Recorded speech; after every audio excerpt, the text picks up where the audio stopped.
I love doing watercolor paintings with lots of color.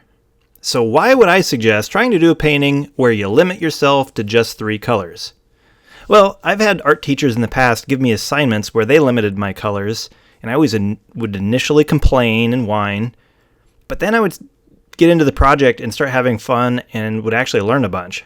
So, in this painting, I'm using a color scheme called the split complementary color scheme. Complementary colors are opposites, like yellow and purple, blue and orange, or red and green. These are contrasting colors, and colors just look better next to their opposite or complementary color. A split complementary color scheme is similar, but in this case I'm using green-blue and 2 colors on either side of its opposite. Quinacridone rose, which is a slightly purpley red, and scarlet pyrrole, which is my favorite orange. Here are the 2 things I enjoyed most about trying this color scheme. First, I'm trying to be more intentional about where I put warm versus cool colors in the different areas of my painting, instead of just getting lost in the nuance of all of the different colors. Putting strong warm colors next to cool colors provides good contrast and will draw your eye.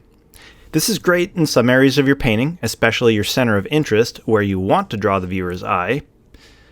But you don't want to have equally strong contrast all over your painting. You want to pick and choose where to have strong contrast and where to have subtle contrast. I also want to have either warm dominant paintings or cool dominant paintings. Having a half warm, half cool painting doesn't look as good. I try to shoot for around 70% warm colors versus 30% cool colors in a warm dominant painting, for example. Painting with a limited color scheme like this really helps me practice being more thoughtful about where to put my warm colors and my cool colors. Secondly, when you have limited colors, you get creative with mixing paint. It is always tempting to just use paint straight out of the tube without mixing, but with just 3 options, you end up pushing yourself to see how you can make the most of them.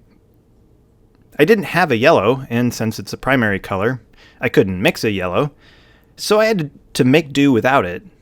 It was also good practice mixing warm and cool darks with just 3 colors. You get much more familiar with those 3 pigments and what they will do and what they won't do when you're stuck with just 3 colors. It was a fun experiment, and I recommend you try it. The split complementary color scheme was rather entertaining, and you can try any opposite colors on your color wheel. If you want to do purple and yellow, for example, you can pick a purple and then the colors on either side of yellow, like greenish yellow and an orangish yellow.